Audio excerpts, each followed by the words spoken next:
Welcome to the AVI series installation and adjustment training video. The AVI series is an easy to install, no maintenance solution for instruments and applications requiring low frequency, active vibration isolation. With its low profile and modular design, the AVI series makes it easy for researchers to perform installations in under an hour without the requirement of lifting equipment. This tutorial video reviews the installation procedures for every AVI series platform, outlining each step of the installation and adjustment process. Once the instrument has been positioned on the AVI series platform, the internal springs will work to compensate for the load.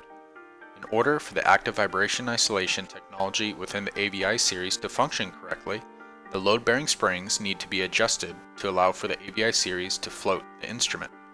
Floating the instrument means the crossbar spanning the width of the AVI module is not touching the top or bottom of the central column. The crossbar should be adjusted so that the gap above and below the crossbar is greater than the vibration amplitudes from the floor. Ideally, you will want the crossbar to be as close to the center of the central column as possible. Please note, the surface area in which the AVI modules and instrument are placed must be rigid and flat, adhering to the AVI series floor flatness specification for optimal active vibration isolation. Some instruments and applications may be provided with an aluminum baseplate to ensure this specification has been met.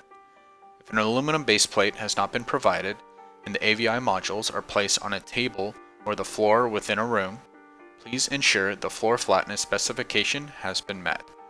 Not adhering to this specification may impede proper adjustment of the AVI springs and overall vibration isolation performance.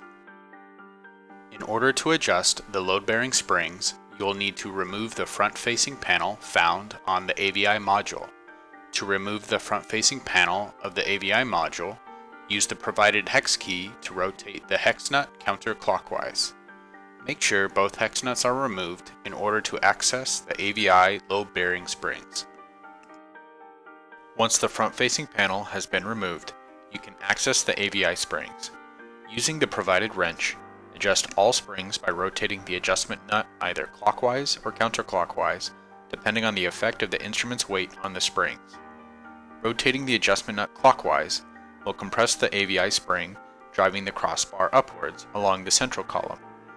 Rotating the adjustment nut counterclockwise will uncompress the AVI spring, driving the crossbar downwards along the central column.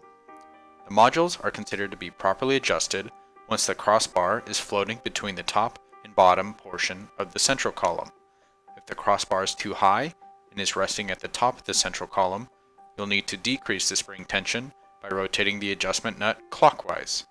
If the crossbar is too low and is resting at the bottom of the central column, you'll need to increase the spring tension by rotating the adjustment nut counterclockwise. Please note, do not exceed a 13 mm gap between the springs and the crossbar, as this will result in damage to the AVI module. Once the AVI modules have been properly adjusted to account for the instrument weight, the next step is to connect the modules to the AVI controller. Each AVI module has a specific number of D-sub cables needing to be connected to the AVI controller. Connect one end of the D-sub cable to the input found on the AVI module, the other end of the D-sub cable to the input found on the AVI controller.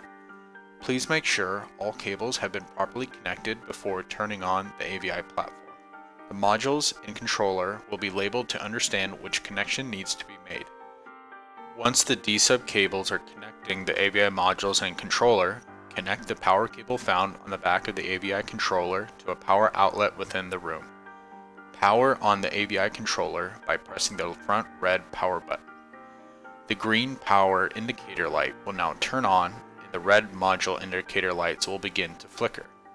These lights demonstrate the impact of vibrations present on the AVI sensors, which will go away once the active isolation component of the AVI platform has been enabled.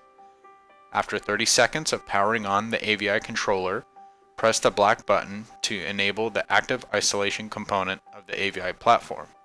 The yellow indicator light will now stay permanently on, indicating the AVI platform is actively isolating.